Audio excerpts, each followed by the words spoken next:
성도 여러분, 우리는 명령을 좋아하지 않습니다. 아니, 정확히 말하면 명령받는 것을 싫어합니다. 어릴 적을 떠올려 보십시오. 엄마가 숙제했니? 라고 물으면 우리는 어떤 반응을 보였습니까? 지금 하려고 했는데요. 사실은 게임을 하고 있었지만 말입니다. 아버지가 방 좀 치워라고 하시면 알았어요 하면서도 속으로는 왜 자꾸 간섭하시지? 하는 마음이 들었습니다. 직장에서는 어떻습니까?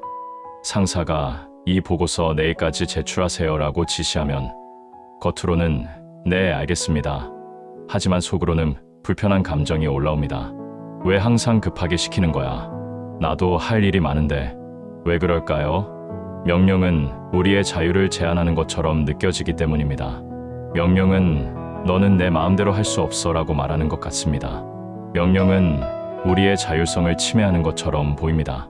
그래서 우리는 명령을 듣는 순간 마음속에 작은 반항이 일어납니다. 그런데 놀라운 사실이 있습니다. 성경을 펼쳐보십시오. 창세기부터 요한계시록까지 성경은 처음부터 끝까지 하나님의 명령으로 가득합니다. 하지 말라, 행하라, 지키라, 순종하라. 셀 수 없이 많은 명령들이 성경 곳곳에 나타납니다. 더 놀라운 것은 하나님께서 당신을 소개하실 때조차 명령과 함께 하신다는 것입니다. 출애굽기 6장 7절 너희를 내 백성으로 삼고 나는 너희의 하나님이 되리니 이것은 선언이면서 동시에 명령입니다. 너희는 내 백성으로 살아야 한다는 것입니다. 여기서 우리는 큰 질문을 마주하게 됩니다. 사랑의 하나님, 은혜의 하나님, 자비의 하나님께서 왜 이렇게 많은 명령을 주셨을까요? 혹시 하나님은 우리를 통제하려는 것일까요? 우리의 자유를 빼앗으려는 것일까요? 아니면 우리를 로봇처럼 만들려는 것일까요? 교회 박 사람들은 이렇게 말합니다. 기독교는 하지 말라는 것만 많아요. 이것도 죄, 저것도 죄. 재미있게 살 수가 없잖아요. 솔직히 교인들 중에도 이렇게 생각하는 분들이 있지 않습니까? 하나님 말씀을 지키려니까 너무 힘들어. 왜 이렇게 제약이 많지? 그런데 여기에 더 큰 모순이 있습니다. 많은 그리스도인들이 이렇게 말합니다. 우리는 이제 은혜 아래 있습니다. 율법 시대는 끝났어요. 구약은 율법의 시대이고 신약은 은혜의 시대 아닙니까? 맞는 말입니다. 그런데 신약을 펼쳐보십시오. 예수님은 계속 명령하십니다. 사도 바울도 명령합니다. 야고보도, 베드로도, 요한도 모두 명령합니다. 요한복음 13장 34절 새 계명을 너희에게 주노니 예수님께서 직접 계명, 즉 명령을 주십니다. 요한복음 14장 15절 너희가 나를 사랑하면 나의 계명을 지키리라. 또 명령입니다. 요한복음 15장 10절 내가 아버지의 계명을 지켜 그의 사랑 안에 거하는 것 같이 계속 명령이 나옵니다. 사도행전 2장 오순절 성령 강림 이후 초대교회가 시작됩니다. 은혜 시대가 본격적으로 열린 것입니다. 그런데 사도행전 2장 42절을 보십시오. 그들이 사도의 가르침을 받아 서로 교제하고 떡을 떼며 오로지 기도하기를 힘쓰니라. 힘쓰니라는 것은 명령을 따라 행동했다는 뜻입니다. 바울은 로마서, 고린도서, 갈라디아서, 에베소서 곳곳에서 하라, 하지 말라고 명령합니다. 은혜를 가장 강력하게 선포한 사도가 가장 많은 명령을 한 것입니다. 이것은 무슨 뜻입니까? 사랑하는 성도 여러분, 오늘 우리는 이 질문의 답을 찾아야 합니다. 아니, 답을 넘어서 비밀을 발견해야 합니다. 명령 뒤에 숨겨진 하나님의 진짜 의도는 무엇입니까? 절대 명령 안에 감추어진 하나님의 설계는 무엇입니까? 이것은 단순히 지키고 안 지키고의 문제가 아닙니다. 이것은 순종과 불순종의 이분법이 아닙니다. 이것은 하나님께서 인류를 위해 펼쳐놓으신 구원의 청사진입니다. 이것은 창세기부터 요한계시록까지 이어지는 구속사의 거대한 그림입니다. 오늘 우리 함께 그 비밀의 문을 열어보겠습니다. 출애굽기 20장으로 가보겠습니다. 이스라엘 백성이 애굽에서 나온 지 정확히 석 달이 되는 날입니다. 출애굽기 19장 1절 이스라엘 자손이 애굽 땅을 떠난 지 3개월이 되던 날 그들이 시내 광야에 이르니라. 430년 동안 종살이하던 민족이 이제 자유의 땅을 향해 가고 있습니다. 이들의 지난 석 달을 생각해 보십시오. 홍해가 갈라지는 것을 보았습니다. 애굽 군대가 물에 잠기는 것을 목격했습니다. 구름 기둥과 불 기둥이 인도하는 것을 경험했습니다. 쓴 물이 달게 변하는 기적을 체험했습니다. 만나가 내리는 것을 날마다 먹었습니다. 메추라기 때가 진영을 덮는 것을 보았습니다. 반석에서 물이 터져 나오는 것을 마셨습니다. 이들은 자유를 맛보았습니다. 더 이상 애굽 감독관의 채찍 소리를 듣지 않아도 됩니다. 더 이상 벽돌 할당량에 쫓기지 않아도 됩니다. 더 이상 빨리빨리 하는 재촉을 듣지 않아도 됩니다. 그들은 자유인이 되었습니다. 그런데 출애굽기 19장 16절부터 19절. 무슨 일이 벌어집니까? 셋째 날 아침에 우레와 번개와 빽빽한 구름이 산 위에 있고 나팔 소리가 매우 크니 진중 모든 백성이 다 떨더라. 신의 산에 연기가 자욱하니 여호와께서 불 가운데서 거기 강림하심이라. 그 연기가 옹기 가마의 연기같이 떠오르고 온 산이 크게 진동하며 나팔 소리가 점점 커질 때에 모세가 말한즉 하나님이 음성으로 대답하시더라. 얼마나 무서운 장면입니까? 하늘에서 천둥이 치고 번개가 번쩍입니다. 산 전체가 흔들립니다. 연기가 치솟습니다. 나팔 소리가 점점 더 커집니다. 이것은 마치 화산이 폭발하는 것 같습니다. 아니, 그보다 더 두려운 광경입니다. 그리고 그 광경 한가운데서 하나님께서 말씀하십니다. 출애굽기 20장 2절부터 17절까지 우리가 십계명이라고 부르는 하나님의 절대 명령이 선포됩니다. 백성들의 반응이 어떠했습니까? 출애굽기 20장 18절. 무백성이 우레와 번개와 나팔 소리와 산의 연기를 본지라 그들이 볼 때에 떨며 멀리 서서 그들은 떨었습니다. 그들은 멀리 물러났습니다. 왜 그랬습니까? 19절. 모세에게 이르되 당신이 우리에게 말씀하소서 우리가 들으리이다 하나님이 우리에게 말씀하시지 말게 하소서 우리가 죽을까 하나이다. 그들은 두려워했습니다. 하나님께서 직접 우리에게 말씀하시면 우리가 죽을 것 같습니다. 여러분, 이상하지 않습니까? 하나님께서 이들을 구원하셨습니다. 종의 멍에에서 해방시키셨습니다. 자유를 주셨습니다. 그런데 왜 다시 명령을 주십니까? 이제 막 자유를 얻은 사람들에게 왜 하라, 하지 말라고 말씀하십니까? 백성들의 마음을 생각해 보십시오. 우리는 애굽에서 명령만 받다가 나왔어. 이제는 자유롭게 살고 싶어. 그런데 또 명령이야. 하나님도 우리를 통제하시려는 건가? 더 깊이 들어가 봅시다. 당시 이스라엘 백성의 상태를 보십시오. 출애굽기 32장. 불과 42일 후에 그들은 금송아지를 만듭니다. 모세가 시내산에 올라간 사이 그들은 우상을 섬깁니다. 출애굽기 16장에서는 만나를 거두는 일로 하나님께 불평합니다. 출애굽기 17장에서는 물이 없다고 모세를 원망합니다. 이들은 430년 동안 애굽에 살았습니다. 그곳에서 무엇을 배웠겠습니까? 애굽의 신들을 보았습니다. 애굽의 문화를 익혔습니다.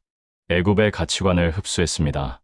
겉으로는 이스라엘 사람이지만 속으로는 애굽 사람과 다를 바 없었습니다.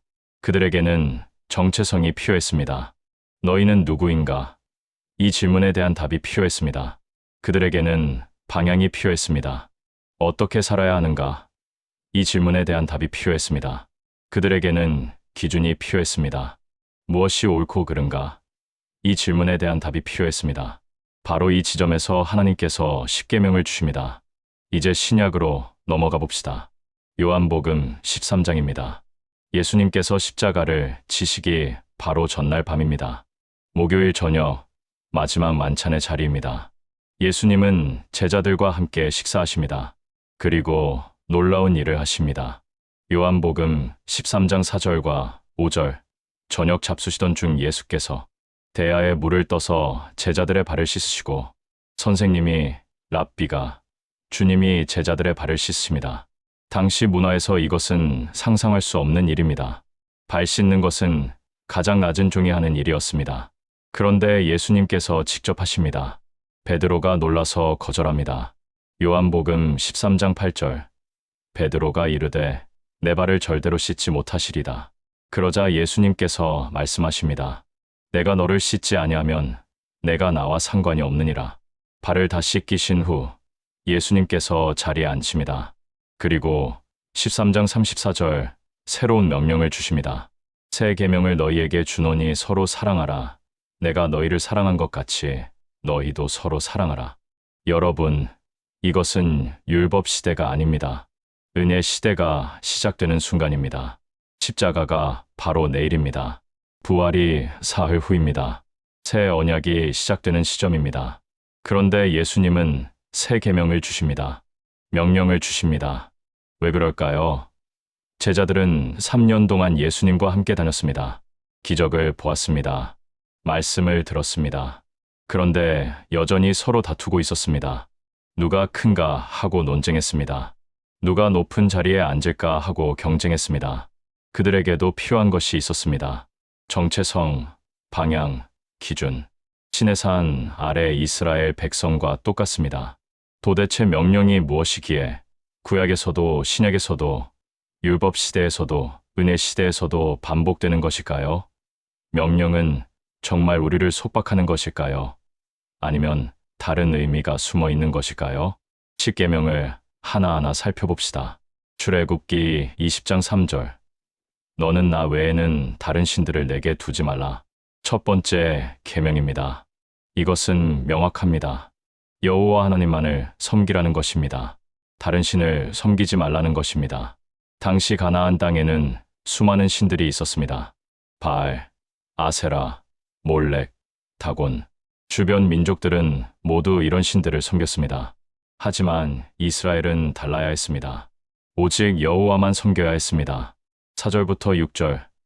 너를 위하여 새긴 우상을 만들지 말고 또 위로 하늘에 있는 것이나 아래로 땅에 있는 것이나 땅 아래 물속에 있는 것에 아무 형상이든지 만들지 말며 그것들에게 절하지 말며 그것들을 섬기지 말라. 두 번째 계명입니다. 형상을 만들지 말라는 것입니다. 하나님은 영이심으로 어떤 형상으로도 표현할 수 없습니다. 나무나 돌이나 금으로 하나님을 만들 수 없습니다. 7절. 너는 내 하나님 여호와의 이름을 망령되게 부르지 말라. 세 번째 계명입니다. 하나님의 이름을 함부로 사용하지 말라는 것입니다. 거짓 맹세를 하거나 저주하거나 하나님의 이름으로 거짓말하지 말라는 것입니다. 8절부터 11절. 안식일을 기억하여 거룩하게 지키라. 엿새 동안은 힘써 내 모든 일을 행할 것이나 일곱째 날은 내 하나님 여호와의 안식일인즉. 네 번째 계명입니다. 안식일을 지켜야 하는 것입니다. 엿새는 일하고 하루는 쉬라는 것입니다. 그 하루를 하나님께 드리라는 것입니다. 여기까지가 하나님과의 관계를 다루는 계명입니다. 수직 관계입니다. 하나님을 어떻게 섬길 것인가에 대한 명령입니다. 이제 사람과의 관계로 넘어갑니다. 12절. 내 부모를 공경하라. 다섯 번째 계명입니다. 아버지와 어머니를 존중하라는 것입니다. 순종하고 돌보라는 것입니다. 이것은 가정의 기초입니다. 부모를 공경하는 사회는 질서가 있고 안정적입니다. 13절. 살인하지 말라. 여섯 번째 계명입니다. 사람의 생명을 함부로 빼앗지 말라는 것입니다. 생명은 하나님께서 주신 것이므로 오직 하나님만이 가져가실 수 있습니다. 우리는 생명을 존중해야 합니다. 14절. 간음하지 말라. 일곱 번째 계명입니다. 결혼의 신성함을 지켜야 하는 것입니다. 배우자가 아닌 다른 사람과 성관계를 하지 말라는 것입니다. 이것은 가정을 보호하는 울타리입니다. 15절. 도둑질하지 말라. 여덟 번째 계명입니다. 다른 사람의 것을 훔치지 말라는 것입니다. 소유권을 존중하라는 것입니다. 정직하게 살라는 것입니다. 16절. 내 이웃에 대하여 거짓 증거하지 말라. 아홉 번째 계명입니다. 다른 사람에 대해 거짓말하지 말라는 것입니다. 특히 법정에서 거짓 증언을 하지 말라는 것입니다. 진실을 말하라는 것입니다. 17절. 내 이웃의 집을 탐내지 말라. 내 이웃의 아내나 그의 남종이나 그의 여종이나 그의 소나 그의 낙이나 무릇 내 이웃의 소유를 탐내지 말라. 열 번째 계명입니다. 이것은 특별합니다. 앞에 아홉 계명은 모두 행동을 다룹니다. 하지만 이 계명은 마음을 다룹니다. 탐심을 품지 말라는 것입니다. 표면적으로 보면 십계명은 완벽한 도덕 규범입니다. 개인의 신앙생활부터 사회생활까지 모두 다룹니다. 하나님과의 관계, 가족 관계, 사회 관계가 모두 포함됩니다. 많은 사람들이 여기서 멈춥니다. 십계명은 좋은 사람이 되는 방법이구나. 착하게 살면 되는구나. 이것만 지키면 하나님께 인정받을 수 있구나. 그래서 교회 입구에 십계명을 걸어놓습니다. 주일학교 어린이들에게 십계명을 암송시킵니다. 다 외우면 사탕 줄게. 십계명은 체크리스트가 됩니다. 오늘 우상 숭배 안 했어요. 체크. 부모님께 불순종 안 했어요. 체크. 거짓말 안 했어요. 체크. 예수님께서 주신 새 계명도 비슷하게 들립니다. 서로 사랑하라. 얼마나 아름다운 말씀입니까? 우리는 고개를 끄덕입니다. 맞아요. 사랑해야죠. 서로 이해하고 배려해야죠. 양보하고 용서해야죠. 그래서 교회에서는 사랑을 강조합니다. 사랑합시다. 섬깁시다. 낮아집시다. 포스터를 만들어 붙입니다. 사랑이 없으면 아무것도 아니라고 했어요. 사랑도 체크리스트가 됩니다. 오늘 친절하게 인사했어요. 체크. 오늘 봉사했어요. 체크. 그런데 문제가 있습니다. 우리는 이 명령들을 지킬 수 없습니다. 아무리 노력해도 완전히 지킬 수 없습니다. 부모를 온전히 공경했습니까? 한 번도 속으로 불만을 품어본 적이 없습니까? 한 번도 화를 낸 적이 없습니까? 예수님은 마태복음 5장 22절에서 말씀하십니다. 형제에게 노하는 자마다 심판을 받게 되고 화내는 덫도 살인과 같다는 것입니다. 가늠하지 않았습니까? 예수님은 마태복음 5장 28절에서 말씀하십니다. 음욕을 품고 여자를 보는 자마다 마음에 이미 가늠하였느니라. 마음으로도 죄를 짓는다는 것입니다. 탐심을 완전히 버렸습니까? 남이 가진 것을 부러워한 적이 한 번도 없습니까? 저 사람은 좋겠다. 나도 저렇게 되고 싶다. 이런 생각을 해본 적이 없습니까? 사랑도 마찬가지입니다. 서로 사랑하라. 간단해 보입니다. 그런데 실천은 어렵습니다. 미운 사람을 사랑할 수 있습니까? 나를 괴롭힌 사람을 용서할 수 있습니까? 나를 비난한 사람에게 선을 베풀 수 있습니까? 더 큰 문제가 있습니다. 우리가 이것을 해야 할 일의 목록으로만 본다는 것입니다. 의무로만 본다는 것입니다. 그래서 명령은 점점 무거운 짐이 됩니다. 지키지 못하면 죄책감이 듭니다. 지켰다고 생각하면 교만해집니다. 율법주의에 빠지기 쉽습니다. 나는 이것을 지켰어. 나는 저것도 했어. 그러니까 나는 의로워. 바리새인들이 바로 이랬습니다. 누가복음 18장에 나오는 바리새인은 기도합니다. 하나님이여, 나는 다른 사람들 곧 토색, 불에 간음을 하는 자들과 같지 아니하고 이 세리와도 같지 아니함을 감사하나이다. 나는 일에 2번씩 금식하고 또 소득의 11조를 드리나이다. 그는 십계명을 잘 지켰습니다. 금식도 했습니다. 11조도 했습니다. 그런데 예수님께서는 그를 칭찬하지 않으셨습니다. 오히려 자기 죄를 고백한 세리를 의롭다고 하셨습니다. 왜 그럴까요? 바리새인은 명령의 표면만 보았기 때문입니다. 명령을 지키는 것이 목적이 되었기 때문입니다. 명령 뒤에 숨겨진 하나님의 마음을 보지 못했기 때문입니다. 그렇다면 하나님의 의도가 정말 이것뿐이었을까요? 단순히 우리를 착한 사람으로 만들려고 명령을 주신 것일까요? 우리가 체크리스트를 완성하기를 바라신 것일까요? 이제 우리는 명령 안에 숨겨진 하나님의 설계를 발견해야 합니다. 표면 아래로 내려가야 합니다. 겉으로 보이는 것 너머를 봐야 합니다. 첫째, 명령은 보호막입니다. 출애굽기 20장 2절을 다시 보십시오. 십계명을 주시기 전에 하나님께서 먼저 선언하십니다. 나는 너를 애굽 땅 종되었던 집에서 인도하여 낸 내 하나님 여호와니라. 이것이 무슨 뜻입니까? 명령이 구원의 조건이 아니라는 것입니다. 구원이 먼저입니다. 이미 구원받은 백성에게 주시는 것이 명령입니다. 내가 너를 구원했다. 그러니까 이제 이렇게 살아라. 순서가 이것입니다. 왜 명령을 주십니까? 보호하시기 위함입니다. 갓난아기를 생각해 보십시오. 부모가 아기 침대 주변에 난간을 세웁니다. 왜 그럴까요? 아기를 가두려는 것입니까? 아기의 자유를 빼앗으려는 것입니까? 아닙니다. 아기가 떨어져 다치지 않도록 보호하려는 것입니다. 난간은 제한이 아니라 보호입니다. 놀이터에 가면 울타리가 있습니다. 왜 있습니까? 아이들이 도로로 뛰어나가지 못하게 하려는 것입니다. 차에 치이지 않도록 보호하려는 것입니다. 울타리 안에서 아이들은 자유롭게 뛰어놉니다. 울타리는 자유를 제한하는 것이 아니라 자유를 가능하게 하는 것입니다. 십계명이 바로 이것입니다. 다른 신을 섬기지 말라. 이것은 제한이 아닙니다. 거짓 신들의 거짓 약속에 속아 인생을 낭비하지 말라는 보호입니다. 당시 가나안의 신들을 보십시오. 바알 신에게는 아이를 제물로 바쳤습니다. 아세라 신전에서는 음란한 의식을 행했습니다. 몰렉 신에게는 첫째 아들을 불에 태워드렸습니다. 얼마나 끔찍합니까? 하나님께서는 이스라엘이 그런 함정에 빠지지 않도록 보호하신 것입니다. 살인하지 말라. 이것은 억압이 아닙니다. 생명을 소중히 여기는 공동체를 만들기 위한 보호입니다. 살인이 허용되면 어떻게 됩니까? 복수가 시작됩니다. 보복이 이어집니다. 사회가 무너집니다. 모두가 두려움 속에 살게 됩니다. 하나님께서는 그런 비극으로부터 백성을 보호하신 것입니다. 간음하지 말라. 이것은 금지가 아닙니다. 가정이 무너지고 관계가 파괴되는 고통으로부터 지켜주시는 은혜입니다. 간음으로 얼마나 많은 가정이 깨집니까? 얼마나 많은 아이들이 상처를 입습니까?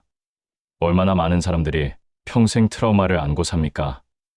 하나님께서는 그 모든 고통으로부터 우리를 보호하시려는 것입니다. 탐내지 말라. 이것은 통제가 아닙니다. 끝없는 욕망의 노예가 되어 평생 불행하게 살지 말라는 보호입니다. 탐심은 결코 만족을 모릅니다. 조금 가지면 더 많이 갖고 싶어집니다. 더 많이 가져도 또 더 갖고 싶어집니다. 전도서 5장 10절. 은을 사랑하는 자는 은으로 만족하지 못하고 풍요를 사랑하는 자는 소득으로 만족하지 아니하나니 이것도 헛되도다. 하나님께서는 우리가 그 헛된 축으로 인생을 허비하지 않도록 보호하시는 것입니다. 명령은 보호막입니다. 우리를 해로부터 지키는 울타리입니다. 둘째, 명령은 관계 회복의 초대장입니다. 십계명의 구조를 자세히 보십시오. 처음 네 계명은 수직 관계입니다. 하나님과 우리의 관계를 다룹니다. 나머지 6계명은 수평 관계입니다. 사람과 사람의 관계를 다룹니다. 이것은 우연이 아닙니다. 이것은 설계입니다. 창세기 3장을 기억하십니까? 아담과 하와가 선악과를 먹었을 때 무엇이 깨졌습니까? 두 가지입니다. 첫째, 하나님과의 관계가 깨졌습니다. 창세기 3장 8절. 그들이 그날 바람이 불 때 동산에 거니시는 여호와 하나님의 소리를 듣고 아담과 그의 아내가 여호와 하나님의 낯을 피하여 동산 나무 사이에 숨은지라. 아담은 하나님 앞에서 숨었습니다. 수직 관계가 단절된 것입니다. 둘째, 사람 사이의 관계가 깨졌습니다. 창세기 3장 12절. 아담이 이르되 하나님이 주셔서 나와 함께 있게 하신 여자 그가 그 나무 열매를 내게 주므로 내가 먹었나이다. 아담은 하와를 비난했습니다. 창세기 4장. 그 아들 가인은 동생 아벨을 죽였습니다. 수평 관계가 파괴된 것입니다. 죄가 무엇입니까? 관계의 단절입니다. 하나님과의 관계, 사람과의 관계가 깨진 것이 죄입니다. 십계명은 바로 이 두 관계를 회복하는 설계도입니다. 처음 네 계명은 하나님께 돌아오는 길을 보여줍니다. 나만 섬겨라. 우상을 만들지 말라. 내 이름을 함부로 부르지 말라. 안식일을 지켜라. 이것은 나에게로 돌아오라는 초대입니다. 나와의 관계를 회복하라는 손짓입니다. 나머지 6계명은 이웃과 화해하는 길을 보여줍니다. 부모를 공경하라. 살인하지 말라. 간음하지 말라. 도둑질하지 말라. 거짓 증거하지 말라. 탐내지 말라. 이것은 서로 사랑하라는 초대입니다. 깨진 관계를 회복하라는 안내입니다. 명령은 멀어진 자녀를 집으로 부르시는 아버지의 초대장입니다. 내게로 돌아오너라. 그리고 서로 사랑하며 살아라. 셋째, 명령은 거룩한 구별의 표지입니다. 출애굽기 19장 5절과 6절. 십계명을 주시기 전에 하나님께서 선언하십니다. 세계가 다 내게 속하였나니 너희가 내 말을 잘 듣고 내 언약을 지키면 너희는 모든 민족 중에서 내 소유가 되겠고 너희가 내게 대하여 제사장 나라가 되며 거룩한 백성이 되리라. 제사장 나라, 거룩한 백성. 이것이 무슨 뜻입니까? 다른 민족들과 구별된 존재라는 것입니다. 세상과 다른 사람들이라는 것입니다. 당시 주변 나라들을 보십시오. 애굽, 가나안, 모압, 암몬, 에돔. 이들은 모두 우상을 섬겼습니다. 수백 해, 수천 개의 신이 있었습니다. 해신, 달신, 별신, 강신, 산신, 풍요의 신, 전쟁의 신. 그런 세상 한가운데 이스라엘이 있었습니다. 그들은 달라야 했습니다. 구별되어야 했습니다. 왜 그래야 했습니까? 하나님의 증인이 되기 위해서입니다. 이사야 43장 10절과 12절. 나 여호와가 말하노라. 너희는 나의 증인, 나의 종으로 택함을 입었나니 그러므로 너희는 나의 증인이요 나는 하나님이니라. 이스라엘은 하나님을 세상에 보여주는 창문이어야 했습니다. 세상 사람들이 이스라엘을 볼 때 이렇게 말해야 했습니다. 저 사람들은 다르네. 저 사람들의 하나님은 참 하나님이구나. 우리도 저 하나님을 믿고 싶다. 십계명은 바로 이 구별의 표지였습니다. 정체성의 선언이었습니다. 너희는 나의 백성이다. 너희는 세상과 다르다. 너희는 거룩하다. 넷째, 가장 중요한 비밀입니다. 명령은 우리의 무능함을 드러내는 거울입니다. 이것이 가장 놀라운 비밀입니다. 명령의 궁극적 목적은 우리가 명령을 지키게 하는 것이 아닙니다. 오히려 우리가 명령을 지킬 수 없다는 것을 깨닫게 하는 것입니다. 로마서 3장 20절, 율법으로는 죄를 깨달음이니라. 바울이 이것을 깨달았습니다. 율법, 즉 명령은 우리가 스스로 의로워질 수 없다는 것을 보여주는 도구라는 것입니다. 생각해 보십시오.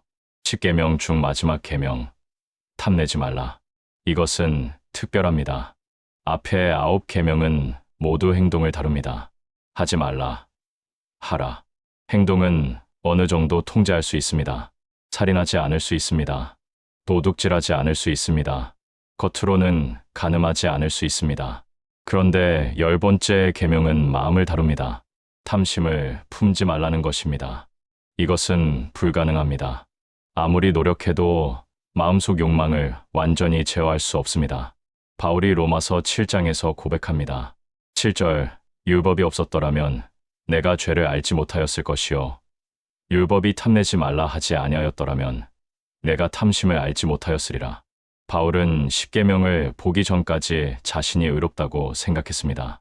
빌립보서 3장 6절, 율법의 의로는 흠이 없는 자라. 바울은 율법을 완벽하게 지킨다고 생각했습니다. 그런데 탐내지 말라는 명령 앞에서 무너졌습니다. 로마서 7장 9절, 전에 율법을 깨닫지 못했을 때에는 내가 살았더니 계명이 이름에 죄는 살아나고 나는 죽었도다.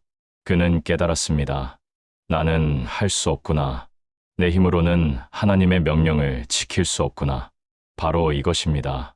명령의 궁극적 목적은 우리에게 말하는 것입니다. 너희는 할 수 없다. 너희에게는 구원자가 필요하다. 갈라디아서 3장 24절, 율법이 우리를 그리스도께로 인도하는 초등교사가 되어 우리로 하여금 믿음으로 말미암아 의롭다 함을 얻게 하려 함이라. 율법은 교사입니다. 무엇을 가르칩니까? 너희 힘으로는 안 돼. 그리스도가 필요해. 이것을 가르칩니다. 명령은 우리를 정죄하려는 것이 아닙니다. 오히려 우리를 그리스도께로 인도하는 안내자입니다. 우리가 명령 앞에서 무릎 꿇을 때 우리는 비로소 은혜가 필요하다는 것을 깨닫습니다. 다섯째, 명령은 하나님 성품의 계시입니다. 명령을 통해 우리는 하나님이 어떤 분인지 알게 됩니다. 다른 신을 섬기지 말라는 명령에서 우리는 하나님께서 질투하시는 분임을 배웁니다. 출애굽기 20장 5절, 나 여호와 너의 하나님은 질투하는 하나님인즉 하나님은 우리의 사랑을 원하십니다. 우리가 다른 것에 마음을 빼앗기는 것을 안타까워하십니다. 마치 아내가 다른 남자를 사랑하면 남편이 질투하듯이 하나님도 우리를 사랑하시기에 질투하십니다.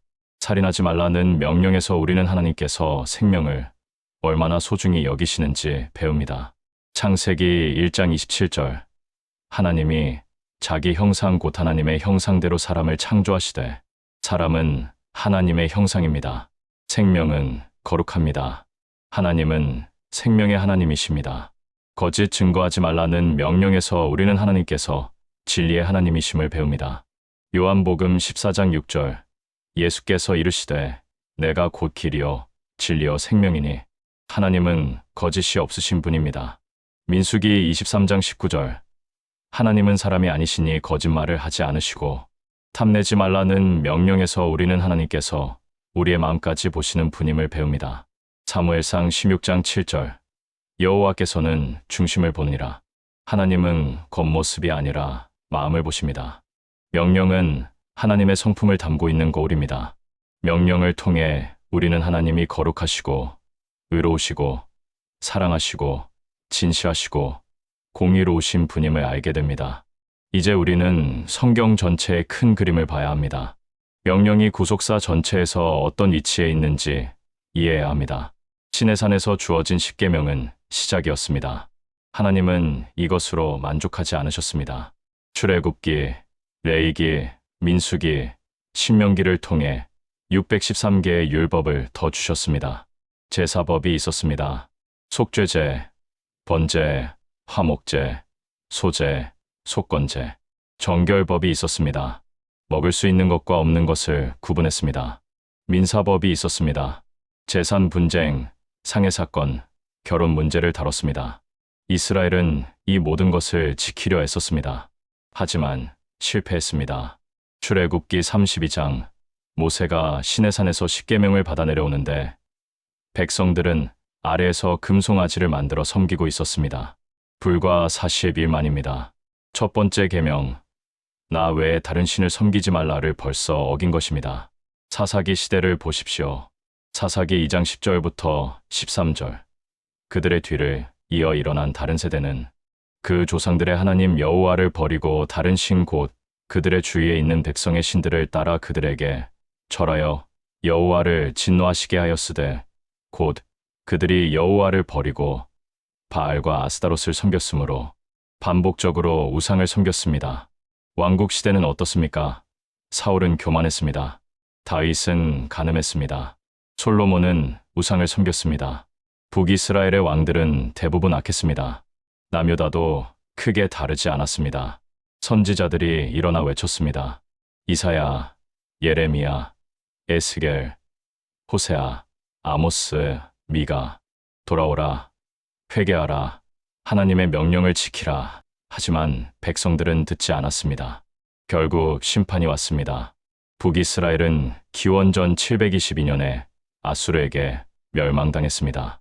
남유다는 기원전 586년에 바벨론에게 멸망당했습니다. 예루살렘 성전이 불타고 백성들은 포로로 끌려갔습니다. 바벨론 강가에 앉아서 그들은 울었습니다. 시편 137편 1절. 우리가 바벨론의 여러 강변 거기에 앉아서 시온을 기억하며 울었도다. 왜 이런 일이 벌어졌습니까? 그들이 하나님의 명령을 지키지 않았기 때문입니다. 포로로 끌려간 그들은 깨달았습니다. 우리는 할 수 없구나. 우리 힘으로는 하나님의 명령을 지킬 수 없구나. 우리에게는 새로운 마음이 필요하구나.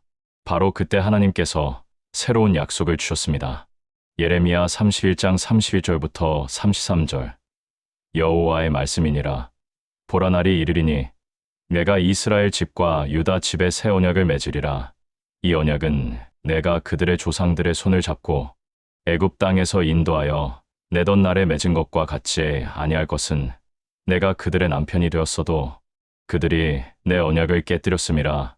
여호와의 말씀이니라. 그러나 그날 후에 내가 이스라엘 집과 맺을 언약은 이러하니 곧 내가 나의 법을 그들의 속에 두며 그들의 마음에 기록하여 나는 그들의 하나님이 되고 그들은 내 백성이 될 것이라. 여호와의 말씀이니라. 놀라운 약속입니다. 옛 언약은 돌판에 새겨진 율법이었습니다. 새 언약은 마음에 기록되는 율법입니다. 옛 언약은 외부에서 강요되는 것이었습니다. 새 언약은 내부에서 우러나는 것입니다. 에스겔 36장 26절과 27절에서도 같은 약속을 하십니다. 또 새 영을 너희 속에 두고 새 마음을 너희에게 주되 너희 육신에서 굳은 마음을 제거하고 부드러운 마음을 줄 것이며 또 내 영을 너희 속에 두어 너희로 내 율례를 행하게 하리니 너희가 내 규례를 지켜 행할지라. 하나님께서 직접 우리 마음에 율법을 써 넣으시겠다는 것입니다. 성령을 보내서 우리가 명령을 지킬 수 있게 하시겠다는 것입니다. 그 약속이 성취되었습니다. 예수 그리스도께서 오셨습니다. 마태복음 5장 17절 산상수훈에서 예수님께서 선언하십니다. 내가 율법이나 선지자를 폐하러 온 줄로 생각하지 말라. 폐하러 온 것이 아니요 완전하게 하려 함이라. 예수님은 율법을 폐하지 않으셨습니다. 완성하셨습니다. 어떻게 완성하셨습니까? 첫째, 예수님은 율법을 완벽하게 지키셨습니다. 히브리서 4장 15절 우리에게 있는 대제사장은 우리의 연약함을 체휼하지 못하실 이가 아니요 모든 일에 우리와 똑같이 시험을 받으신 이로되 죄는 없으시니라. 예수님은 모든 시험을 받으셨지만 죄를 짓지 않으셨습니다. 십계명을 완벽하게 지키셨습니다. 다른 신을 섬기지 않으셨습니다. 마태복음 4장에서 사탄이 3번 시험했지만 물리치셨습니다. 하나님 이름을 함부로 부르지 않으셨습니다. 안식일을 거룩하게 지키셨습니다. 부모를 공경하셨습니다. 누가복음 2장 51절 예수께서 부모와 함께 내려가사 나사렛에 이르러 순종하여 받드시더라. 예수님은 한 번도 살인하지 않으셨습니다. 오히려 생명을 살리셨습니다. 간음하지 않으셨습니다. 음욕조차 품지 않으셨습니다. 도둑질하지 않으셨습니다. 거짓 증거하지 않으셨습니다. 빌라도가 신문할 때도 진실만 말씀하셨습니다. 탐심을 품지 않으셨습니다. 빌립보서 2장 6절과 7절 그는 근본 하나님의 본체시나 하나님과 동등됨을 취할 것으로 여기지 아니하시고 오히려 자기를 비워 종의 형체를 가지사 사람들과 같이 되셨고 예수님은 우리가 지킬 수 없었던 모든 명령을 대신 지키셨습니다. 둘째, 예수님은 율법의 요구를 완전히 충족하셨습니다. 율법은 말합니다. 로마서 6장 23절 죄의 삭은 사망이니라. 누군가는 그 대가를 치러야 했습니다. 우리는 모두 죄인입니다. 우리는 모두 명령을 어겼습니다. 그러므로 우리는 모두 죽어야 했습니다. 그런데 예수님께서 십자가에서 그 대가를 대신 치르셨습니다.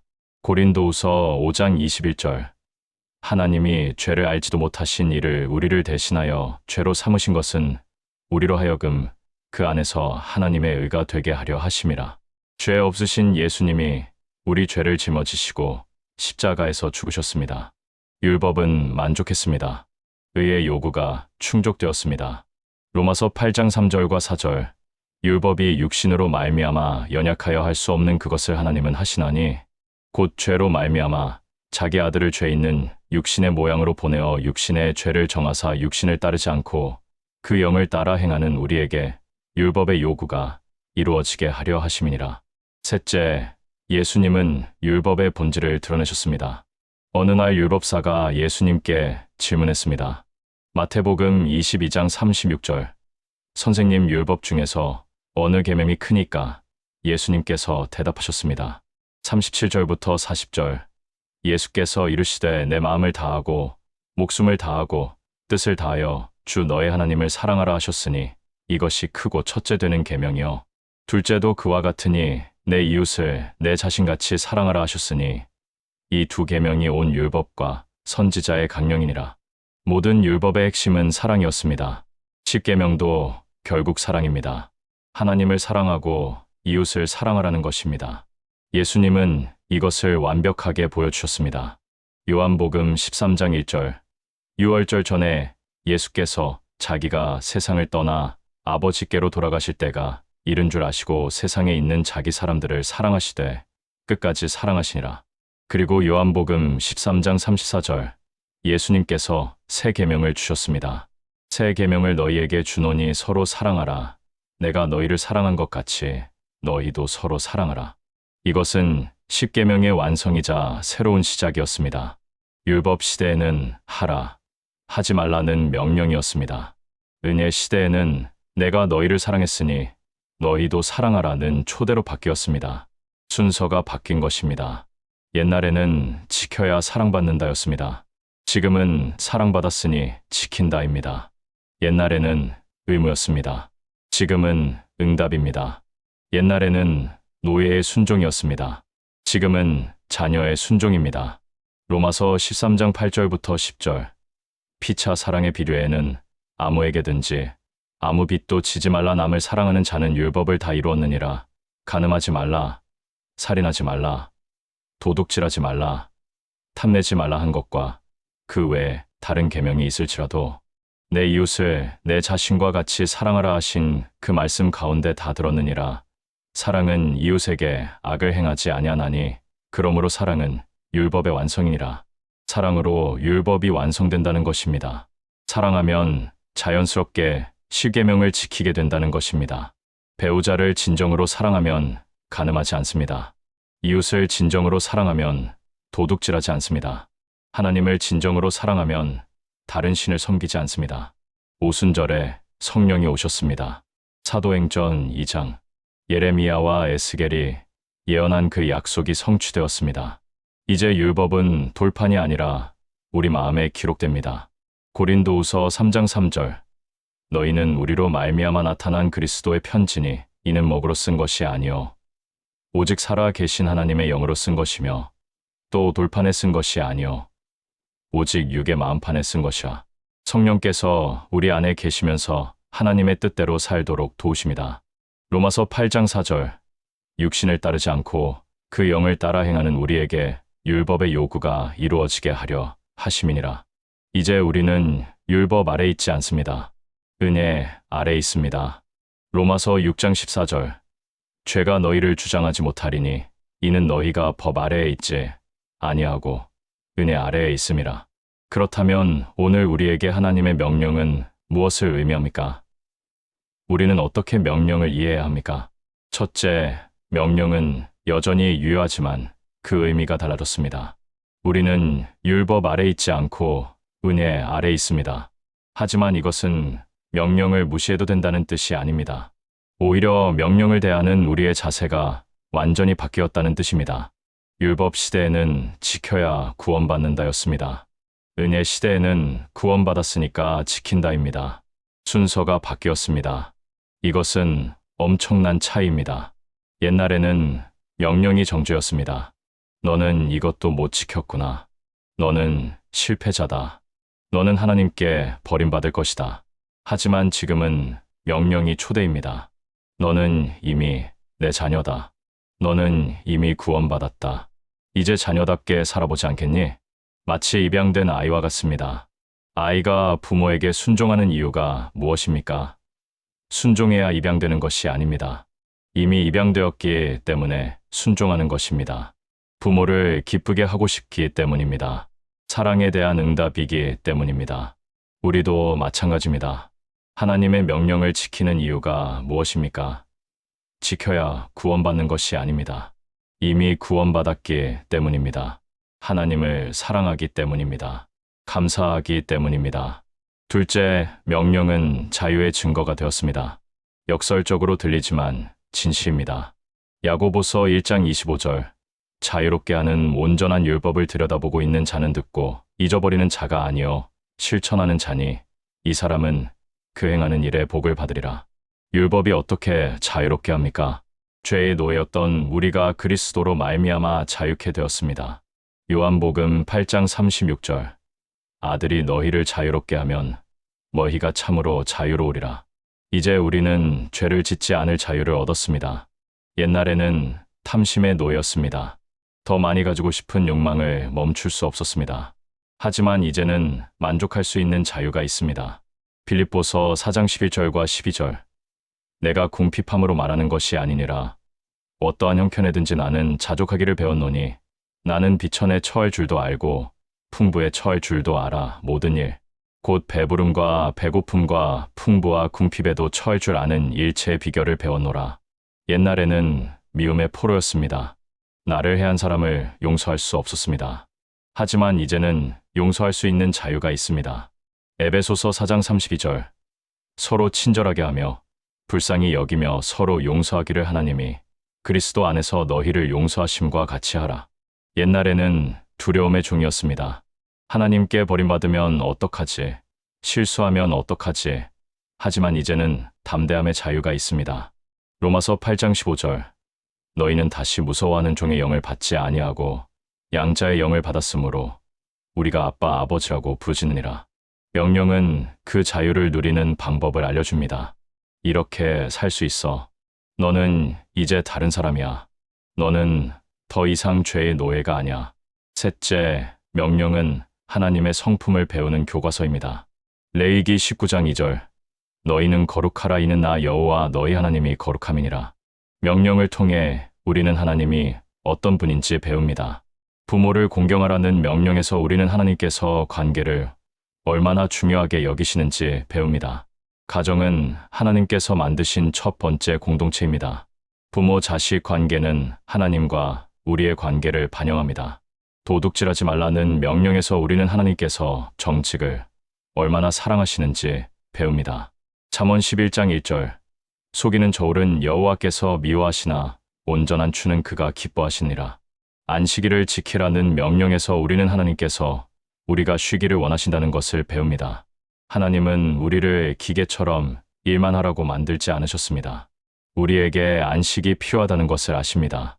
명령은 단순히 해야 할 일의 목록이 아닙니다. 하나님의 마음을 엿보는 창문입니다. 명령을 묵상할 때 우리는 하나님의 성품을 담아갑니다. 넷째, 명령은 성령의 인도하심을 받는 통로입니다. 에스겔 36장 27절. 또 내 영을 너희 속에 두어 너희로 내 율례를 행하게 하리니 너희가 내 규례를 지켜 행할지라. 성령께서 우리 안에 계시면서 하나님의 말씀대로 살도록 도우십니다. 우리는 혼자가 아닙니다. 명령 앞에서 좌절할 필요가 없습니다. 성령께서 우리와 함께 계시기 때문입니다. 빌립보서 2장 13절. 너희 안에서 행하시는 이는 하나님이시니 자기의 기쁘신 뜻을 위하여 너희에게 소원을 두고 행하게 하시나니. 하나님께서 우리 안에서 일하십니다. 우리에게 소원을 주시고 그 소원대로 행할 힘도 주십니다. 성령의 열매가 무엇입니까? 갈라디아서 5장 22절과 23절. 오직 성령의 열매는 사랑과 희락과 화평과 오래 참음과 자비와 양선과 충성과 온유와 절제니 이 같은 것을 금지할 법이 없느니라. 이것들은 모두 십계명과 연결됩니다. 성령께서 우리 안에서 열매를 맺으시면 우리는 자연스럽게 하나님의 명령대로 살게 됩니다. 다섯째, 명령은 사랑의 언어가 되었습니다. 요한일서 5장 3절. 하나님을 사랑하는 것은 이것이니 우리가 그의 계명들을 지키는 것이라. 그의 계명들은 무거운 것이 아니로다. 명령은 무겁지 않습니다. 사랑하기 때문에 지키는 명령은 기쁨이 됩니다. 연인들을 생각해 보십시오. 남자가 여자를 진정으로 사랑한다면 여자가 원하는 것을 해주는 것이 부담이 됩니까? 아닙니다. 오히려 기쁨입니다. 당신이 좋아하는 것을 해줄 수 있어서 행복해. 이것이 사랑입니다. 부모와 자녀도 마찬가지입니다. 부모님을 진정으로 사랑하는 자녀는 부모님께 순종하는 것을 억지로 하지 않습니다. 부모님을 기쁘게 해드릴 수 있어서 감사해. 이렇게 생각합니다. 하나님과 우리의 관계도 같습니다. 하나님을 진정으로 사랑한다면 하나님의 명령을 지키는 것이 짐이 됩니까? 아닙니다. 오히려 특권입니다.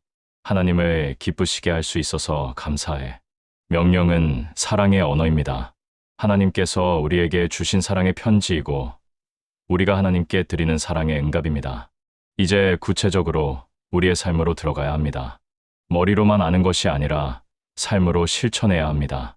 첫째, 명령을 두려움의 대상에서 기쁨의 대상으로 바꾸십시오. 시편 219편은 가장 긴 시편입니다. 176절이나 됩니다. 그런데 이 시편 전체가 율법을 찬양하는 노래입니다. 14절부터 16절. 내가 모든 재물을 즐거워함 같이 주의 증거의 도를 즐거워하였나이다. 내가 주의 법도를 묵상하며 주의 길을 주목하며 주의 율례를 즐거워하며 잊지 아니하리다.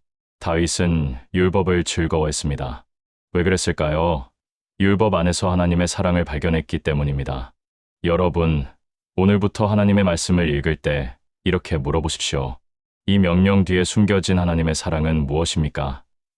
이 명령을 통해 하나님께서 나를 어떻게 보호하시려는 것입니까? 예를 들어봅시다. 음행을 피하라는 명령을 읽었습니다. 옛날 같으면 이렇게 생각했을 것입니다. 하나님은 내가 즐겁게 사는 것을 싫어하시는구나. 왜 이렇게 제약이 많지? 하지만 이제는 이렇게 생각하십시오. 하나님께서 나를 보호하시려는구나. 음행으로 인한 마음의 상처, 관계의 파괴, 양심의 가책, 질병의 위험으로부터 나를 지키시려는 거야. 이것은 사랑이야. 술 취하지 말라는 명령을 읽었습니다. 에베소서 5장 18절. 술 취하지 말라.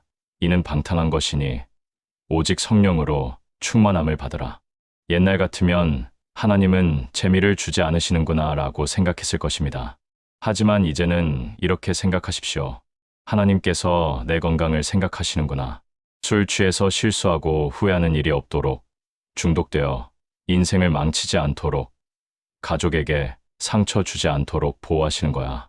명령을 볼 때마다 그 안에 담긴 하나님의 배려와 사랑을 찾으십시오. 그러면 명령은 더 이상 짐이 아니라 선물이 됩니다. 둘째, 완벽을 추구하지 말고 방향을 추구하십시오. 우리는 이 땅에서 완벽하게 살 수 없습니다. 빌립보서 3장 12절, 바울조차 이렇게 고백합니다. 내가 이미 얻었다 함도 아니요 온전히 이루었다 함도 아니라 오직 내가 그리스도 예수께 잡힌 바 된 그것을 잡으려고 달려가노라. 완벽을 추구하면 좌절합니다. 조금만 실수해도 나는 안 돼라고 포기하게 됩니다. 하지만 방향은 추구할 수 있습니다. 예를 들어봅시다. 화를 내지 말라고 명령받았습니다. 그런데 여러분, 화가 납니다. 직장 상사가 부당하게 대합니다. 배우자가 이해해주지 않습니다. 자녀가 말을 듣지 않습니다. 화가 치밀어 오릅니다. 어떻게 하시겠습니까? 아, 나는 또 화를 냈어. 나는 형편없는 그리스도인이야 라고 자책하시겠습니까? 아닙니다. 이렇게 하십시오. 주님, 저는 아직 부족합니다. 화를 냈습니다.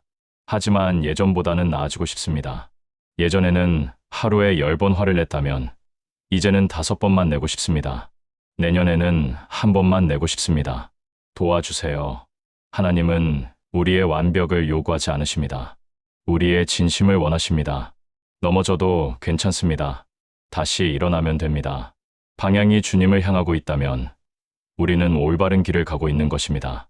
시편 37편 23절과 24절. 여호와께서 사람의 걸음을 정하시고 그의 길을 기뻐하시나니 그는 넘어지나 아주 엎드러지지 아니함은 여호와께서 그의 손으로 붙드심이로다. 셋째, 명령을 사랑으로 번역하십시오. 로마서 13장 10절. 사랑은 이웃에게 악을 행하지 아니하나니 그러므로 사랑은 율법의 완성이니라. 모든 명령은 결국 사랑입니다. 이번 주 여러분이 만나는 모든 사람에게 이렇게 물어보십시오. 이 사람을 사랑한다면 어떻게 해야 할까? 배우자를 만났습니다. 배우자를 사랑한다면 가늠하지 않는 것은 기본입니다. 그 이상입니다. 배우자의 말을 경청하는 것입니다. 배우자의 필요를 채워주는 것입니다. 배우자를 존중하는 것입니다. 자녀를 봅니다. 자녀를 사랑한다면 화내지 않는 것만으로는 부족합니다. 시간을 내어 함께 놀아주는 것입니다. 자녀의 이야기를 들어주는 것입니다. 자녀를 격려하는 것입니다. 부모님을 생각합니다. 부모님을 사랑한다면 공경하라는 명령이 있습니다. 어떻게 공경합니까? 전화를 자주 드리는 것입니다. 안부를 묻는 것입니다. 필요한 것이 있는지 살피는 것입니다. 감사를 표현하는 것입니다. 직장 동료를 만났습니다. 동료를 사랑한다면 거짓말하지 않는 것은 기본입니다. 그 이상입니다. 동료의 성공을 기뻐해 주는 것입니다. 동료가 힘들 때 도와주는 것입니다. 동료를 탓하지 않고 격려하는 것입니다. 교회 성도를 봅니다. 성도를 사랑한다면 비판하지 않는 것만으로는 부족합니다. 성도를 위해 기도하는 것입니다. 성도의 아픔에 공감하는 것입니다. 성도와 함께 기뻐하고 함께 우는 것입니다. 이렇게 명령을 사랑으로 번역하면 짐이 아니라 특권이 됩니다. 나는 이 사람을 사랑할 수 있는 기회가 있어. 감사해. 넷째, 성령의 도우심을 구하십시오. 우리는 혼자 할 수 없습니다. 매일 아침 이렇게 기도하십시오. 성령님, 오늘 하루 저를 도와주세요. 제 힘으로는 주님의 명령을 지킬 수 없습니다. 하지만 성령님의 능력으로는 가능합니다. 오늘 제가 만날 사람들을 사랑할 수 있도록 도와주세요. 화낼 때 자제할 수 있도록 도와주세요. 탐심이 일어날 때 만족할 수 있도록 도와주세요. 거짓말하고 싶을 때 진실 말할 수 있도록 도와주세요. 오늘 하루 저를 이끌어주세요. 갈라디아서 5장 16절. 내가 이르노니 너희는 성령을 따라 행하라 그리하면 육체의 욕심을 이루지 아니하리라. 성령께서 우리를 이끄실 때 불가능해 보이던 명령이 가능해집니다. 저녁에는 이렇게 기도하십시오. 성령님, 오늘 하루 감사합니다. 저를 이끌어 주셔서 감사합니다. 제가 실수한 부분을 용서해 주세요. 내일은 더 나아질 수 있도록 도와주세요. 5째, 은혜를 기억하십시오. 우리가 명령을 지키려고 노력하는 이유는 구원받기 위해서가 아닙니다. 이미 구원받았기 때문입니다. 이것을 절대로 잊지 마십시오. 여러분이 실패했을 때 자책하지 마십시오. 십자가를 바라보십시오. 예수님께서 이미 여러분의 모든 실패를 담당하셨습니다. 로마서 8장 1절. 그러므로 이제 그리스도 예수 안에 있는 자에게는 결코 정죄함이 없나니 정죄함이 없습니다. 여러분이 오늘 10번 실패했어도 하나님께서는 여러분을 정죄하지 않으십니다.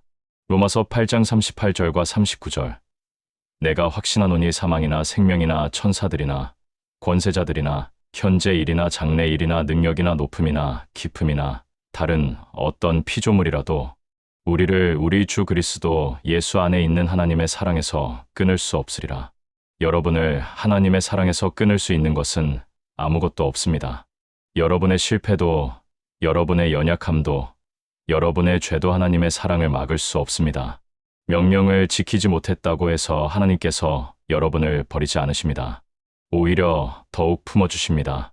마치 탕자의 아버지처럼 말입니다. 누가복음 15장 20절. 아버지는 저를 보고 측은히 여겨 달려가 목을 안고 입을 맞추니 은혜를 기억하면 명령은 짐이 아니라 감사의 응답이 됩니다. 하나님께서 나를 이렇게 사랑하셨는데 내가 어떻게 하나님을 기쁘시게 하지 않을 수 있겠어? 내가 어떻게 하나님의 뜻대로 살지 않을 수 있겠어?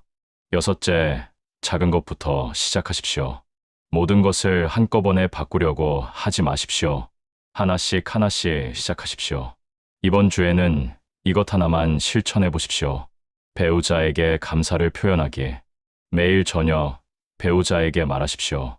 오늘 당신이 이것을 해줘서 감사해. 작은 것입니다.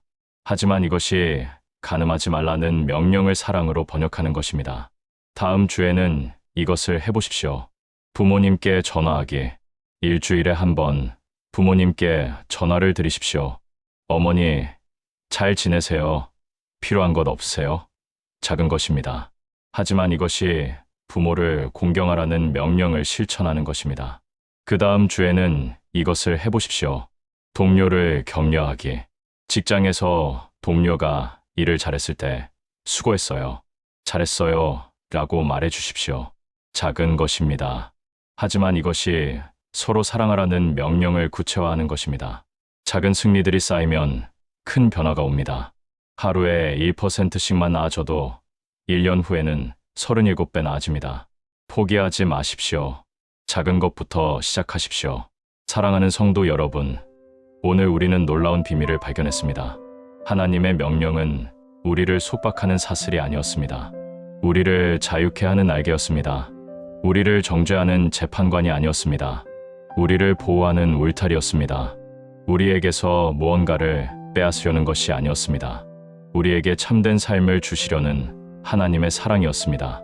시내산에서 천둥과 번개 가운데 주신 십계명은 이스라엘만을 위한 것이 아니었습니다. 그것은 인류 전체를 위한 하나님의 설계도였습니다. 죄로 망가진 세상에서 관계가 깨진 인간에게 어떻게 살아야 하는지를 보여주시는 청사진이었습니다. 애굽에서 갓 나온 노예 민족에게 하나님께서는 정체성을 주셨습니다. 너희는 내 백성이다. 방향을 주셨습니다. 이렇게 살아라. 기준을 주셨습니다. 이것이 옳고 그르다. 보호를 주셨습니다. 이 안에서 살면 안전하다. 그런데 이스라엘은 실패했습니다. 우리도 실패했습니다. 우리 모두는 명령을 지킬 수 없었습니다. 바로 그 사실이 우리에게 필요한 것을 보여주었습니다. 우리에게는 구원자가 필요했습니다. 그래서 예수 그리스도께서 오셨습니다. 우리가 지킬 수 없었던 율법을 완벽하게 지키시고 우리가 치러야 할 대가를 대신 치르시고 우리 안에 성령을 보내셔서 이제는 우리가 그 명령을 기쁨으로 따를 수 있게 하셨습니다. 십자가 위에서 예수님께서 다 이루었다고 외치셨을 때 율법이 완성되었습니다. 이제 우리는 율법 아래 있지 않습니다. 은혜 아래 있습니다. 명령은 더 이상 우리를 정죄하지 않습니다. 오히려 우리를 초대합니다. 내게로 오라. 내 안에서 쉼을 얻으라. 오순절에 성령이 오셨을 때 예레미야의 예언이 성취되었습니다. 율법이 돌판이 아니라 우리 마음에 기록되었습니다. 이제 우리는 할 수 있습니다. 성령의 능력으로 우리는 하나님의 명령대로 살 수 있습니다. 여러분, 이제 명령을 두려워하지 마십시오. 명령 안에서 하나님의 사랑을 발견하십시오. 명령을 짐으로 여기지 마십시오. 명령을 통해 하나님의 성품을 배우십시오. 명령을 완벽하게 지키려고 애쓰지 마십시오. 대신 매일 주님께 한 걸음씩 나아가십시오. 요한일서 5장 3절. 하나님을 사랑하는 것은 이것이니 우리가 그의 계명들을 지키는 것이라.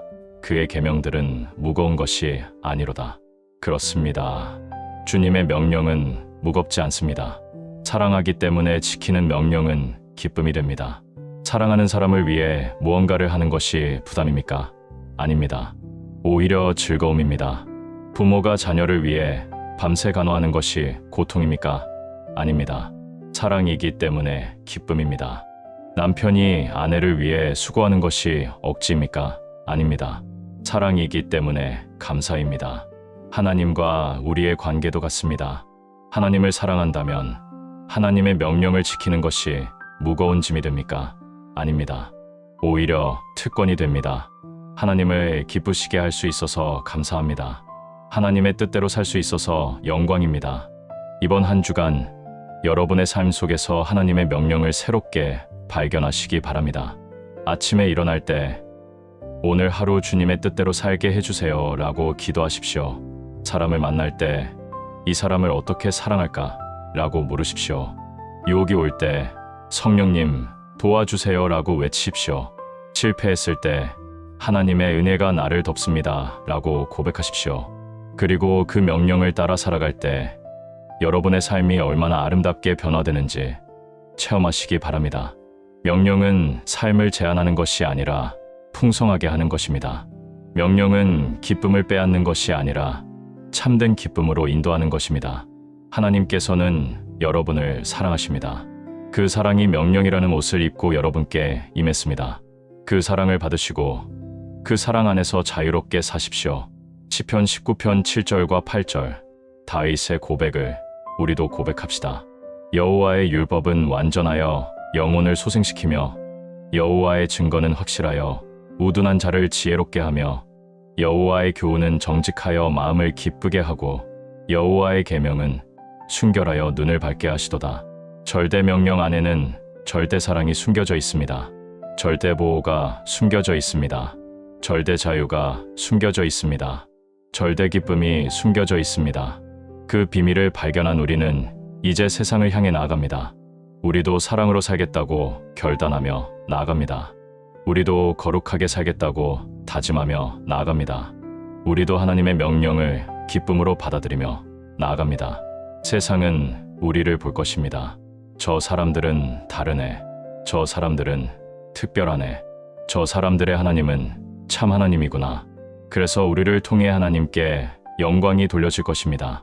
주님께서 여러분과 함께 하시길 축복합니다. 주님께서 여러분을 이끄시고 지키시고 사랑하시길 기도합니다. 주님의 명령이 여러분에게 무거운 짐이 아니라 기쁨의 날개가 되기를 축복합니다. 이제 나아가십시오.